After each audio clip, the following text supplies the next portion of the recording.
Well, congratulations to both of you on Fall. I get to watch it, and I'm actually really afraid of heights. So it was. Oh, no. I swear to God, my palms were sweating through the whole thing. Good. That's I'll always admit fun. to having turned away for parts of it. Oh, yeah. I bet. So let's jump in here. Tell me a little bit. So I'm curious, first off, about some of the visual effects. Did you guys, was it entirely green screen, or did you actually get to do any more real life climbing? It was not green screen at all. It was a 100-foot tower that was built on top of a 2,000-foot mountain. And it was all practical. We did the stunts. Everything you see was real. We were doing it. Yeah. Wow, wow, that makes it even more impressive. Scarier. So talk a little bit about that experience. I mean, what was the hardest thing about achieving those shots? The wild thing is when you're on a soundstage and you're in a studio, you don't have weather to battle and you don't have bee infestations, flying ant infestations, rainstorms, thunderstorms, which we had all of that. And the lovely mice that would visit us at night on our bags. It was just so special. Not about that. That was horrible. We didn't know. And then we saw them one night. We were like, oh my gosh. Because we see what looked like mouse poop everywhere, and we kind of kept being like, no, probably, hopefully, no, it's not that. And then we did, sure enough, see him one night. Yeah.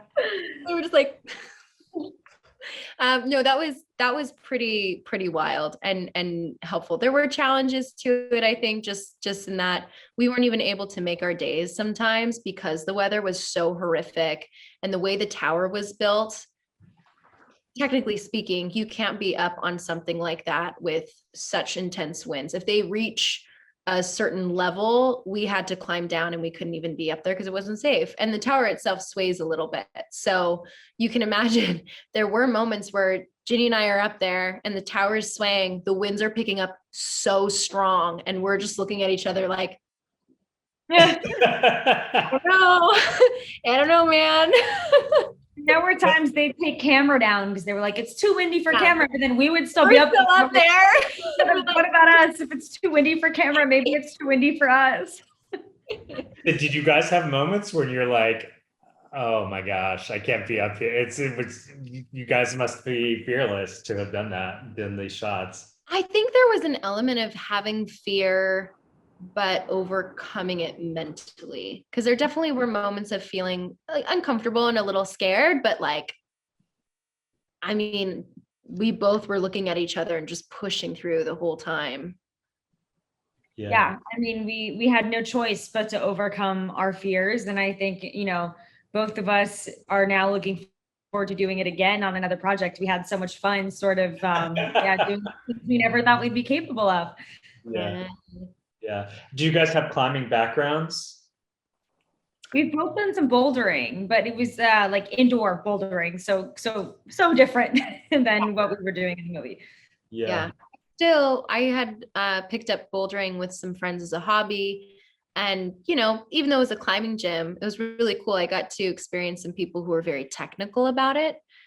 So when I first met Scott, our director, I was like, geeking out about the technicalities of actual climbing, and we had a bit of a battle with my wedding ring in it because I was like, a climber would just never wear rings and he was like, we have to communicate that you're married. I was like, so yeah, it was kind of fun to have a little bit of that history, and then us actually climbing that ladder and all that we did. I don't think there's anything that could have actually prepared us for what it was. Yeah. Talk about some of the scenes. Was there for each of you like a favorite scene? There are a lot of moments in this movie. What for each of you? Which was your favorite to shoot?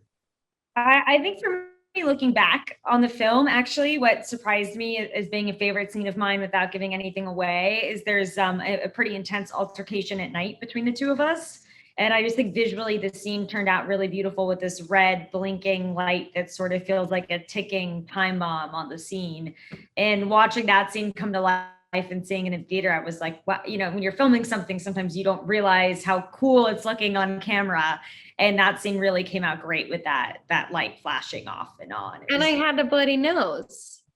Yeah, you did have a bloody nose. See, we're filming this scene with this red light. Yeah. By the way, it's what, 2 a.m. and we've been every single day doing stunts, showing up, you know, just long days of work. Everyone's exhausted. We're exhausted. We're doing this intense scene. And with the red light, we didn't know that I had literally just blood dripping down my face until we cut. And everyone came over to check in. I'm like, I think there's like, I'm like, my nose is running. I guess I'm getting emotional in this scene or something. And they're like, you're bleeding. Yeah, it was crazy. That's a really cool scene though. It did turn I out. was happy with that one. Yeah. Yeah. What do you think